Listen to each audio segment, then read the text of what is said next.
Magandang hapon sa inyo lahat. Ito po si Herbert Uria, author-promoter ng The Bible Evangelism. Akibat ang ating pananalig sa ating banal na Panginoon. Banal na Panginoon sa Kristo at gabayan ng piniguan ni Kanin Banal na Santa Maria, ay ating po ibinabahagi sa inyo sa linggo ito, ang mensahe ng ating banal na Panginoon Diyos. Ang tema ng mensahe ng ating banal na Panginoon Diyos ay Unity in Church with Mother Mary, and praise God through Christ with Mother Mary. Ngayon ay babasahin ko po sa inyo ang mensaheng ito mula po doon sa Bagong Tipan o mabuting balita ng paghahari ng ating banal Diyos sa pamamagitan ng banal na Panginoong Yesu. At ayon po dito kay Apostol San Lucas, Kabanata 1, talatang 46 hanggang 47. Ito po ang mensahe. At sinabi ni Maria, ang puso ko'y nagpupuri sa Panginoon, at nagagalak ang aking espiritu dahil sa Diyos na aking tagapagligtas. Kapatuloy po natin sa mga gawa, kabanata 1, talaga nagtatatak po ang mensahe. Lagi sila nagsasama-sama sa pananalangin, kasama ang mga babae at si Maria ina ni Jesus. Gayon din ang mga kapatid ni Jesus. Patuloy po natin sa mga taga-Roma, kabanata 12, talata 1. Ito po ang mensahe. Ang katawan ay binubuo ng maraming bahagi at hindi pare-pareho ang gawain ng bawat isa sa inyo. Kaya hindi naman, tayo ay marami ngunit nabubuo sa iisang katawan ng Kristo at isa't isa'y bahagi ng iba. Yamang mayroon tayo mga kaloob na magkakaiba ayon sa kagandahang loob na iyan. Kung paghahayag ng kalooban ng Diyos ang kaloob sa atin, ipahayag natin ito ayon sa sukat ng ating pananampalataya. Kung paglilingkod, maglingkod tayo, magturo ang tumatanggap ng kaloob ng pagtuturo. Pagtuloy po ng mga taga-Efeso, Banata 5, talatang 9 hanggang 20. Ito po ang mensahe. At sama-sama ipahayag ang inyong damdamin sa pamamagitan ng mga salmo, himno at mga awiting espiritual. Kayo'y buong pusong umawit at magpuri sa Panginoon at laging magpasalamat sa Diyos at Ama dahil sa lahat ng bagay sa pangalan ng ating Panginoon. Ito po ang mensahe at salita ng ating banal na Panginoon Diyos at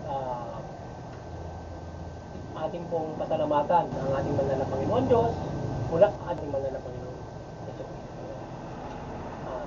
Maraming salamat po sa ating banal na Panginoon Diyos, banal na Panginoon Yesu Cristo, at ngayon din sa ating banal na Santa Ama.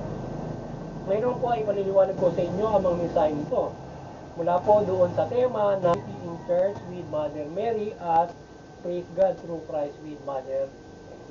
Nais pong ibapatid sa atin ng ating banal na Panginoon Diyos mula sa mabuting balita o ipinahayag ng ating banal na Panginoon sa Kristo ay nais niya na ipabalik sa atin na tayo ay magsasama-sama at magkaisa sa ating simbahan kakibat ng ating banal. Tayo magkaisa sa ating simbahan mula sa Panginoon Hesus Kristo sa mananampalataya sa Kanya, mula Panginoon Hesus Kristo kakibat ng banal na Santa Maria. At ang banal na Santa Maria ay siya ay sa ating banal na Panginoon Diyos, siya ay lubos na nagpuri sa ating Panginoon Diyos. Siya ay tinupad niya yung kanyang yung tungkulin na iniatang sa kanya ng banal na Panginoon Diyos bilang ina ng Panginoon. Tumulong siya sa pagpapalawig, pagpatibay ng ating simbahan at pagmamalasakit sa ating kapwa. So ganyan ang ilan sa mga naging paglilingkod gabay ng ating banal na Santa Maria sa ipinalaganap ng mabuting balita para sa pananampalataya natin sa ating banal na Panginoon Diyos.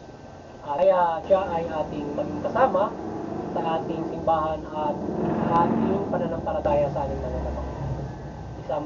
Maging kasama natin siya sa ating pagpupuri sa ating banal na Panginoon Diyos. Tayo ay nais ang banal na Panginoon Diyos kasama magpuri at maginapin natin ang ating banal na Panginoon. Kung saan tayo ay may mga iba't ibang mga kaloob at may iba't ibang mga itinalaga at ginawa ang Diyos sa simbahan para sa pagkakaisa natin sa pananampalataya sa Kanya. Ayan. Kaya kakiban natin dyan ang ating banal na Santa Maria. Kaya lahat ng mga itinalaga iba't ibang mga katangian, iba't iba natin nakara sa pagbubuo ng ating simbahan bilang isang katawan ng Panginoon sa Kristo, bilang katawan ng Panginoon sa Kristo na siya yung kung tayo ay nanampalataya sa Panginoon Diyos mula sa Panginoon sa Kristo na siyang ulo ng simbahan, tayo yung katawan sa Panginoon sa Kristo may magkakaiba-iba tayong mga bahagi o iba't ibang katawan. Panginoon, ang Banal na Santa Maria bilang naglingkod sa simbahan, malaking bagay ang kanyang ginawa para sa ating kaligtasan. Kaya ay siya naglingkod at ehemplo para sa ating kaligtasan, para sa ating pagpapalawig ng ating. Kaya sa ating panahon ngayon ay patuloy na ating nakibat siya mula sa kanyang espiritu sa atin sa pagpapalawig ng ating simbahan. Siya ay patuloy na nakibat natin mula dito sa pagpapalawig ng mabuting balita na sa paghahayag at pagpapalaganap nito. Kaakibat natin siya palagi dito sa ating mabuting balita bilang kanyang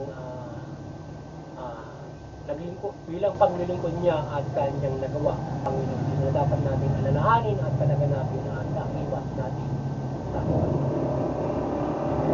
at siya ay hindi lamang siya natin kasama sa pagkunin pati na rin sa pananalangin.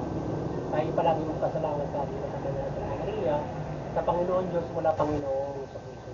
Pasalamatan natin yung Diyos, ang Panginoon Diyos sa pamamagitan ng Panginoon sa Kristo. Kaakibat ng Banal na Santa Maria. Palagi tayong magpasama sa Banal na Santa Maria sa pananalangin natin sa ating Banal na Panginoon. Kaya sinasamahan niya tayo pananalangin sa Panginoon sa Kristo at pagpupuri ating simbahan, pagpapalawig nito kagaya ng ginagawa ngayon na ating synodality. Tayo sama-sama pagpalaganap ng mabuting balita kaakibat ang Banal na Santa Maria. Simbahan sa ating community, mula parokya at mundo. Kaya tayo ay patuloy na hangin natin sa ating Banal na Panginoon Diyos, hindi sa Banal na Santa Maria, na tayo palagi niyang samahan sa ating synodality o sa ating pagpapalaganap sa tibay at pagpapanatili ng mabuting balita sa ilalim ng paghahari ng ating Banal na Panginoon. Pananampalataya natin sa Kanya. Basta tayong mga Kristiyano ay nanampalataya sa Panginoon Diyos mula Panginoon sa Kristo sa pamamagitan ng biyaya ng Panginoon sa Kristo. Pinapanampalataya natin ang Panginoon Diyos through Christ sa Kanya inihayag mula sa mabuting balita. So muli, sana ay nagabayan naman kayo ng evangelizations sa inyong spiritual na bumubuhay at kayo magkaroon malaking pag-asa sa kaligtasang spiritual. Akibat ang kaliwanagan, pagpapala at milagro wala ng ating Banal na Santa Maria sa ating pagbabahagi ng The Bible Evangelization. Sana patuloy na tayo laging pagliwanagan at gabayan ng kanyang iba't ibang paggabay sa atin. Lalo na ang pagliwanag siya, gabayan tayo ng kanyang mga aksyon. Sapagkat siya ay gumagabay sa iba't ibang panahon ng kanyang mga pag-aaksyon. Pagdating dito sa Pilipinas ay may marami siyang paggabay at iba't ibang pasin. At sa ating pananampalataya, tayo nananampalataya ng mga kwentong klase ng paggabay ng Banal na Santa Maria. Yan, na tayo ay nagagabayan niya mula sa ating personal at dito sa ating pagbabahagi ng mabuting balita.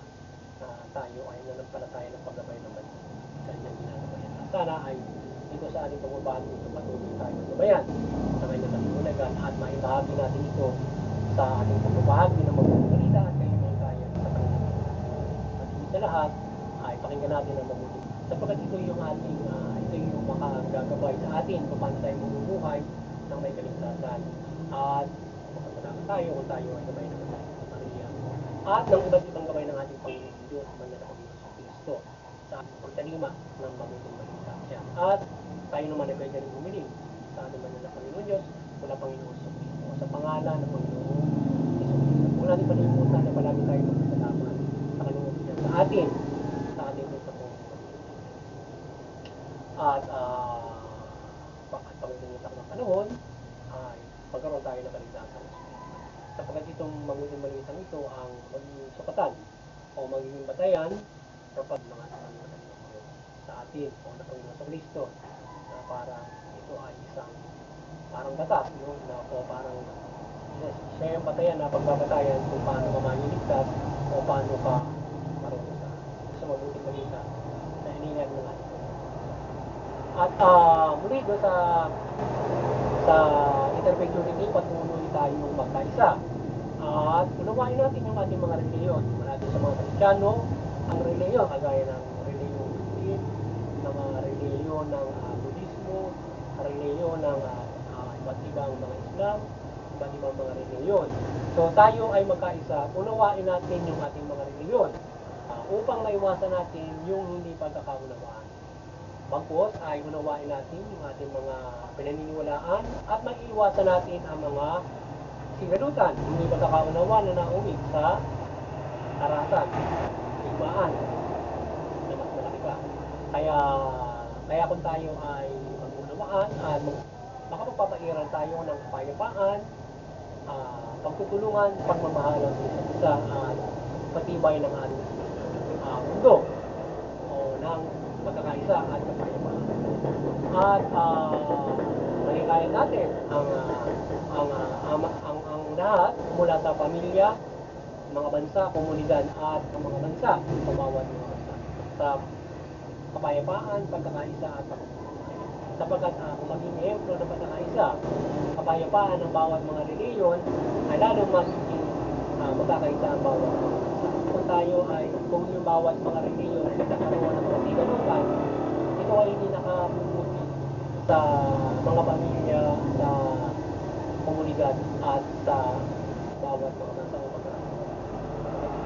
ang reliyon ay banal.